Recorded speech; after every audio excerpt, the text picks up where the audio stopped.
The Five Jars by M. R. James. Chapter 7. Read by Robin Hearn. Chapter 7. The Bat Ball. It had certainly been an eventful day and evening, and I felt that my adventures could not be quite at an end yet, for I had still to find out what new power or sense the fourth jar had brought me. I stood and thought, and tried quite vainly to detect some difference in myself. And then I went to the window and drew the curtain aside and looked out on to the road, and within a few minutes I began to understand. There came walking rapidly along the road a young man, and he turned in at the garden gate and came straight up the path to the house door. I began to be surprised, not at his coming, for it was not so very late, but at the look of him. He was young, as I said, rather red-faced, but not bad-looking. Of the class of a farmer, I thought. He wore biggish brown whiskers, which is not common nowadays, and his hair was rather long at the back, which also is not common with young men who want to look smart. But his hat and his clothes generally were the really odd part of him. The hat was a sort of low top hat with a curved brim. It spread out at the top and it was brushed rough instead of smooth. His coat was a blue swallowtail with brass buttons. He had a broad tie wound round and round his neck, and a Gladstone collar. His trousers were tight all the way down and had straps under his feet. To put it in the dullest, shortest way, he was dressed in the fashion of 80 or 90 years ago, as we read in the ghost stories. Evidently, he knew his way about very well. He came straight up to the front door and, as far as I could tell, into the house. But I did not hear the door open or shut, or any steps on the stairs. He must, I thought, be in my landlady's parlour downstairs. I turned away from the window, and there was the next surprise. It was as if there was no wall between me and the sitting room. I saw straight into it. There was a fire in the grate, and by it were sitting, face to face, an old man and an old woman. I thought at once of what one of the boys had said, and I looked curiously at them. They were, you would have said, as fine specimens of an old-fashioned yeoman and his wife as anyone could wish to see. The man was hale and red-faced, with grey whiskers, smiling as he sat bolt upright in his armchair. The old lady was rosy and smiling too, with a smart silk dress and a smart cap and tidy ringlets on each side of her face, a regular picture of wholesome old age. And yet I hated them both. The young man, their son, I suppose, was in the room, standing at the door with his hat in his hand, looking timidly at them. The old man turned half round in his chair, looked at him, turned down the corners of his mouth, looked across at the old lady, and they both smiled as if they were amused. The son came farther into the room, put his hat down, leaned with both hands on the table, and began to speak, though nothing could be heard, with an earnestness that was painful to see, because I could be certain his pleading would be of no use. Sometimes he spread out his hands and shook them. Every now and then he brushed his eyes. He was very much moved, and so was I, merely watching him. The old people were not. They leaned forward a little in their chairs and sometimes smiled at each other again, as if they were amused. At last he had done, and stood with his hands before him, quivering all over. His father and mother leaned back in their chairs and looked at each other. I think they said not a single word. The son called up his hat, turned round, and went quickly out of the room. Then the old man threw back his head and laughed, and the old lady laughed too, not so boisterously. I turned back to the window. It was as I expected. Outside the garden gate in the road, a young, slight girl in a large poke bonnet and shawl, and rather short-skirted dress, was waiting. in great anxiety, as I could see by the way she held onto the railings. Her face I could not see. The young man came out. She clasped her hands. He shook his head. They went off together slowly up the road, he with bowed shoulders, supporting her, she, I dare say, crying. Again I looked round to the sitting room. The wall hid it now. It sounds a dull, ordinary scene enough, but I can assure you it was horribly disturbing to watch, and the cruel, calm way in which the father and mother, who looked so nice and worthy, and were so abominable, treated their son was like nothing I had ever seen. Of course, I know now what the effect of the fourth jar was. It made me able to see what had happened in any place. I did not yet know how far back the memories would go, or whether I was obliged to see them if I did not want to. But it was clear to me that the boys were sometimes taught in this way. "We were watching them like we do at school," one of them said. And though the grammar was poor, the meaning was plain, and I would ask Slim about it when we met next. Meanwhile, I must say I hoped the gift would not go on working instead of letting me go to sleep. It did not. Next day I met my landlady employing herself in the garden, and asked her about the people who had formerly lived in the house. "Oh, yes," said she. "I can tell you about them, for my father, he remembered old Mr. and Mrs. Eld quite well when he was a slip of a lad. They wasn't liked in the place, neither of them, partly through being so hard like to their work people, and partly from them treating their only son so bad. I mean to say, turning him right off because he married without asking permission. Well, no doubt that's what he shouldn't have done, but my father said it was a very nice, respectable young girl he married, and it do seem hard for them to never say a word of kindness all those years and leave every penny away from the young people. What became of them, do you say, sir? Why, I believe they emigrated away to the United States of America and was never heard of again. But the old people, they lived on here, and I never heard but what they was easy in their minds right up to the day of their death. Nice looking old people they was too, and my father used to say. Seemed as if butter wouldn't melt in their mouths, as the saying is.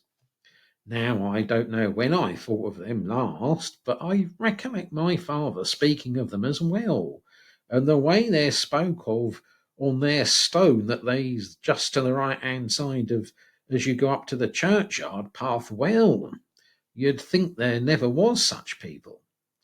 But I believe that was put up by them that got the property. Now, what was that name again? But about that time I thought I must be getting on. I also thought, as before, that it would be well for me not to go very far away from the house.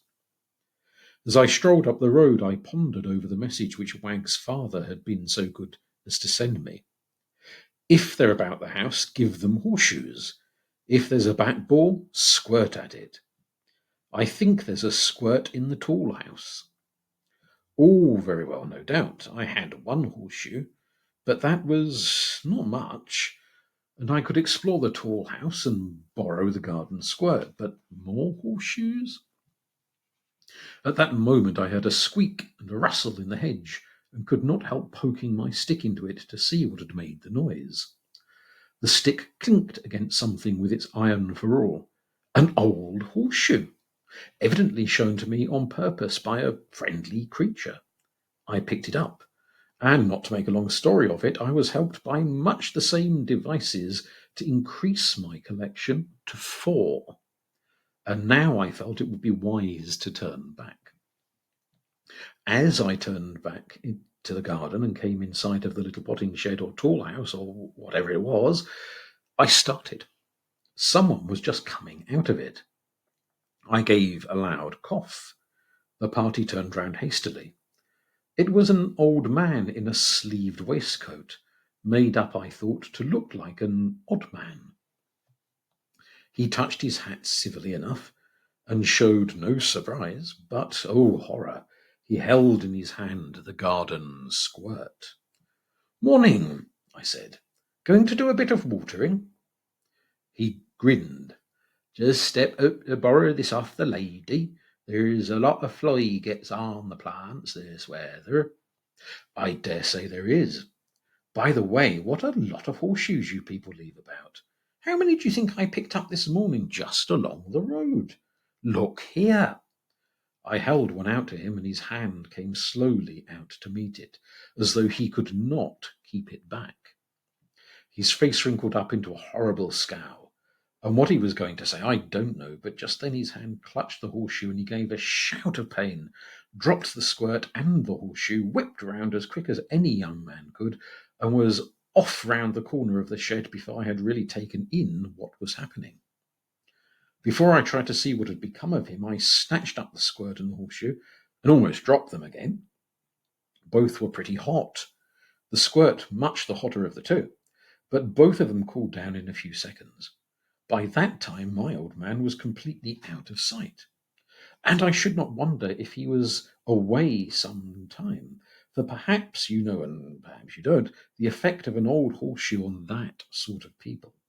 Not only is it of iron, which they can't abide, but when they see it, or still more, touch the shoe, they have to go over all the ground that the shoe went over since it was last in the blacksmith's hands. Only I doubt if the same shoe will work more than one witch or wizard. Anyway, I put that one aside when I went indoors, and then I sat and wondered what would come next, and how I could best prepare for it. It occurred to me that it would do no harm to put one of the shoes where it couldn't be seen at once, and it also struck me that under the rug was just inside the bedroom door, would not be a bad place.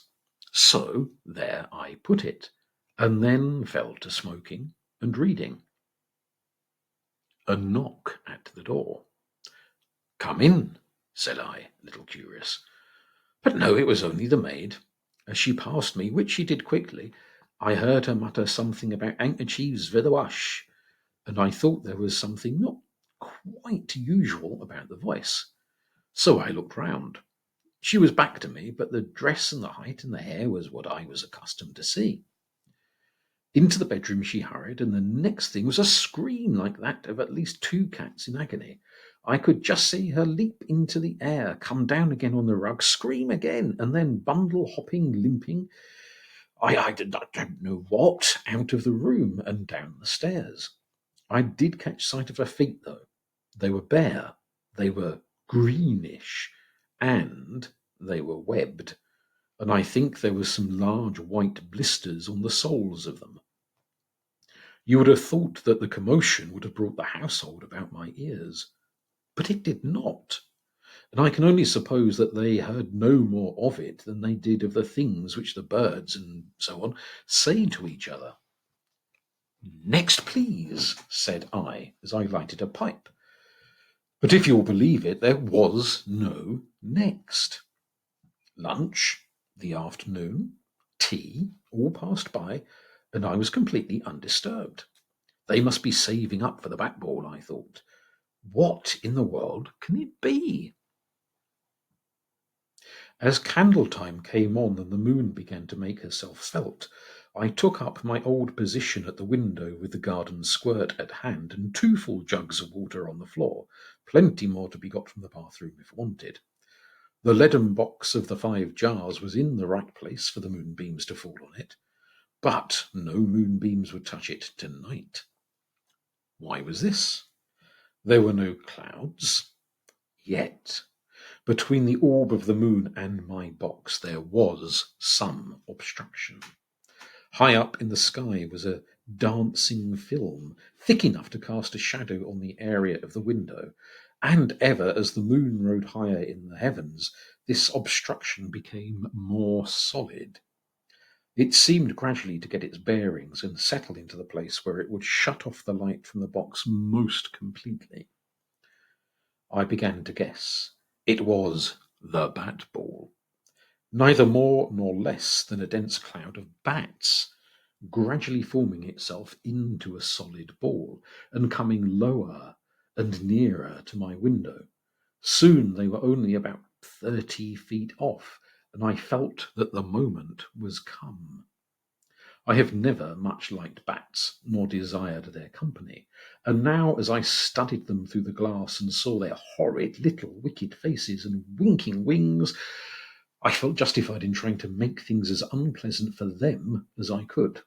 I charged the squirt and let fly, and again, as quick as I could fill it. The water spread a bit before it reached the ball, but not too much to spoil the effect.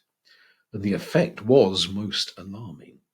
Some hundreds of bats all shrieking out at once and shrieking with rage and fear, not merely from the excitement of chasing flies, as they generally do.